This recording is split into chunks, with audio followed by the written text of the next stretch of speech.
Assalamualaikum. Ni jeruk lobak putih ya. Jeruk lobak putih.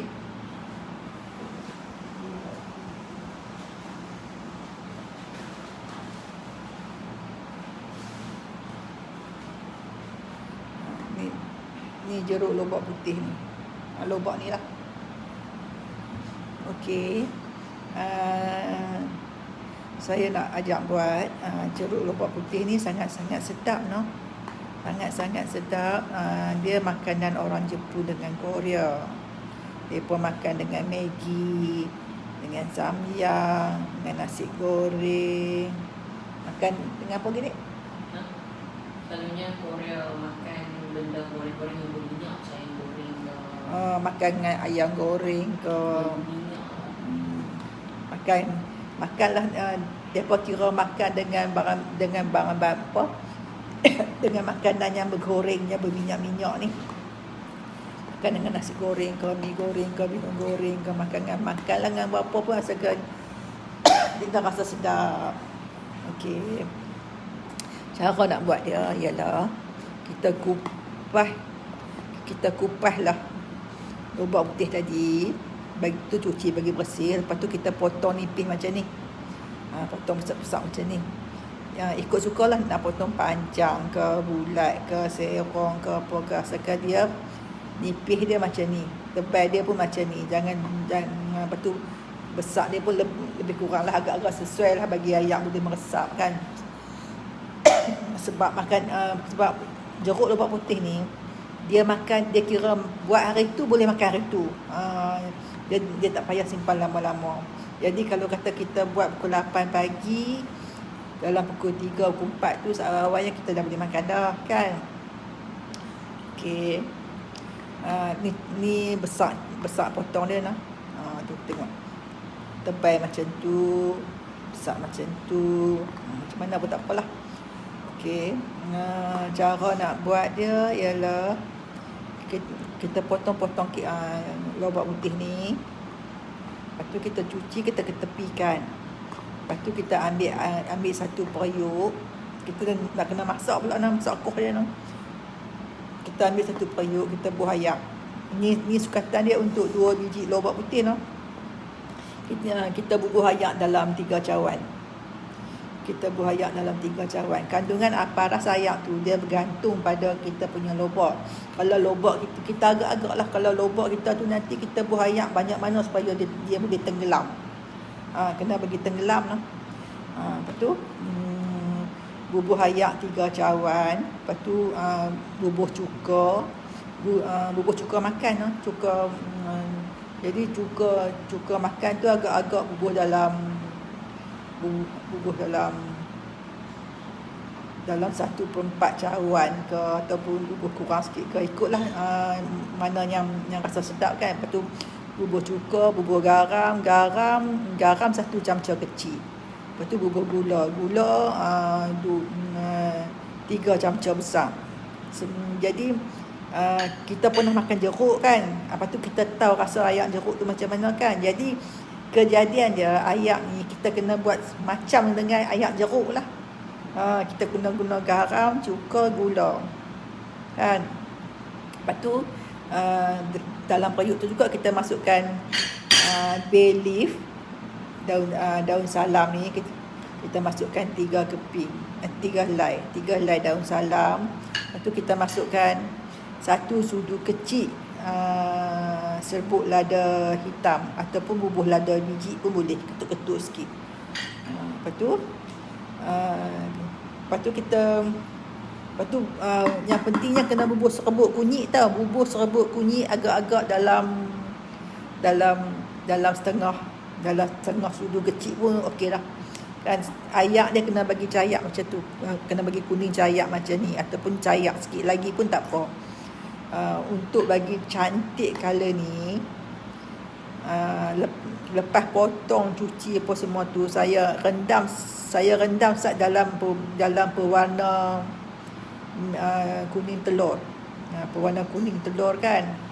Beli hak yang jenis ayaknya tu, kita bubuh lah Kita bubuh ayak dalam mangkuk, kita bubuh warna kuning telur tu sikit, bagi kuning cantik. Lepas tu kita rendamkan carrot tu. Kita rendam carrot tu sat je tau, dalam 5 minit yang paling lama 10 minit lah, jangan lama-lama sebab ada bahan chemical. Sebab tu depa Korea Jepun tak guna pewarna, sebab depa tak mau bahan chemical. Sebab tu depa guna kunyit. Jadi kunyit ni bukan saya suruh nang. Kunyit ni memang asal-asal daripada Korea Selatan pun, daripada Korea dengan Jepun pun memang depa guna kunyit. Okey. Jadi bubuh kunyit. Lepas tu kita masaklah ayak tadi. Kita masak ayak tadi sampai dia mendidih lama tu, agak-agak lama sikit dalam 10 minit, kita tutup. Jadi bila kita tutup tu, kita rasa tengok ayak tu sedap lagi. Ya, ayam jeruk tu bila dah seimbang, rasa semua sedap. Masing-masing manis apa semua memang menyelerakan kita, sedap sungguh ni. Lepas tu tutup api tu, teruslah kita bubuh carrot ni. Terus kita bubuh carrot tu dalam ayak yang terdidih, tutup api tu. Lepas tu kita biarkan dalam periuk tu sampailah dia jadi sejuk. Sejuk kan. Sampai biarkan lobak tu dalam ayak, dalam periuk tu lah. Sampai jadi sejuk. Sampai jadi sejuk tu, lepas tu kita bubuhlah dalam bekas macam ni. Kita bubuh dalam bekas. Itu tudung tau. Tudung tu kita simpan dalam peti ais. Simpan dalam peti ais tu, tempat biasa je. Simpan dalam peti ais tu sekurang-kurangnya 5 jam atau 6 jam. Lepas tu dah boleh makan. Sekali buat 2 biji tu, ingat untuk hari tu ya, lepas tu habis. Macam tu lah. Sedap sangat-sangat. Macam kita makan jeruk betik. Rasa dia macam tu lah. Kita makan jeruk betik. Macam tu lah rasa dia. Cuba buat. Mesti terpesona. Lepas tu asyik dulu nak buat ya, sebab sedap. Okey, saya dah hafal lah kan. Okey, tu tengok. Warna kuning cantik ni sebab mula-mula sebelum nak masak tu saya rendam sat 5 minit dalam pewarna kuning telur. Rendam sat kan. Kita ambil bekas sat, bubuh ayak, lepas tu bubuhlah pewarna kuning telur tu bagi kuning cantik tu. Tu kita bubuhlah lobak ni. Kita bubuh lobak ni dalam 5 minit ke 10 minit, kita tengok kuning cantik. Kita angkat, lepas tu kita lalukan atas ayak sekali lalu lah. Lepas tu kita sejat tu, bila ayak dalam periuk tu dah mendidih apa semua, dah rasa sedap apa semua tu, kita tutup api, kita masukkan lobak ni. Dah gau-gau apa semua tu, biar situlah, biar dalam periuk tu lah sampai sejuk semua tu. Tu ambil bekas, tuang ayak sekali dengan lobak tu sekali. Lepas tu tutup, lepas tu buah dalam peti ais. Paling sedap nak makan dengan Maggi ke, dengan samyang ke, dengan nasi goreng ke, nak makan dengan bihun ke, apa semua boleh. Ataupun nak ratah saja macam makan jeruk pun boleh. Siapa suka jeruk betik, memang dia suka.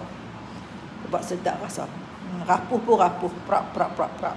Jadi bila kita lepas masak dalam periuk tu, jangan duk heran pula pasal apa dia jadi lembek. Tak apa. Memang dia jadi lembek sebab kita kan dah bubuhkan dia dalam ayak panas kan. Air periuk tu kena tutup tu tau. Tutup dulu, cepat-cepat masukkan dalam lobak tu dalam periuk. Janganlah masa dia duduk masak tu masuk dalam lobak tu pula, jadi dia hancur pula, lembut sangat pula kan. Tutup api periuk tu dulu. Lepas tutup api tu, cepat-cepat masukkan lobak tu. Dan biar dia sejuk sendiri. Bila dia sejuk sendiri tu, bubuh dalam bekas tudung, baru bubuh dalam peti ais. Dalam 5 jam 6 jam lepas tu dah boleh makan. Kalau nak bagi sedap lagi, tunggulah 24 jam makan.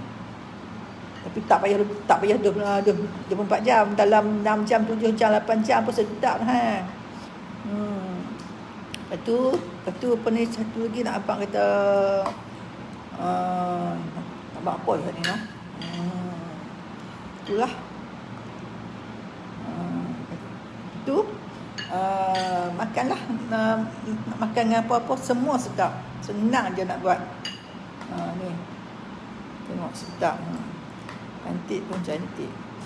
Guna serbuk kunyit lah. Ayak ni, air kuning ni ialah serbuk kunyit. Orang Korea dengan Jepun pun guna serbuk kunyit. Mereka tak rendam dengan pewarna. Sebab pewarna tu ada bahan kimia. Nak rendam lama kan, nak rendam mungkin nak rendam 7-8 jam. Lepas tu tak habis kan, nak biar lagi esok lusa lutong ling apa semua tu kan, jadi lama. Itulah rendam ayak kunyit. Itulah nak abang cara nak buat dia. Saya abang live ni saya pakai, saya tak tulis dah no. Tengok sampai habis lah. Lepas tu buat. Kena ada lada hitam, kena ada bay leaf. Sedap tu. Lepas tu lobak ni, kalau kata awal-awal tu kita nampak kuning pucat, tak apa, biar api kat dia. Sebab lobak ni lagi lama dia duduk terendam dalam ayak ni, dia lagi akan jadi warna gelap. Ni kalau sampai esok lusa saya rendam ni, dia akan jadi kuning lagi cantik. Sebab duk rendam dalam kuning-kunyit ni. Macam tu lah nak buat. Jadi saya rekomenkan semua pilah beli lobak putih 5-6 biji balik buat. Semua orang suka. Anak-anak pun suka. Siapa yang dalam rumah semua suka. Sebab sedap. Macam jeruk sebiji. Manis dengan masam. Dia sedap dengan rapuh dia. Semua sedap. Dengan wangi jeruk. Wangi sebiji macam kita makan jeruk lah. Okey. Terima kasih. Assalamualaikum. Selamat berpuasa. Selamat menjaga diri, keselamatan diri. Okey. Terima kasih. Assalamualaikum.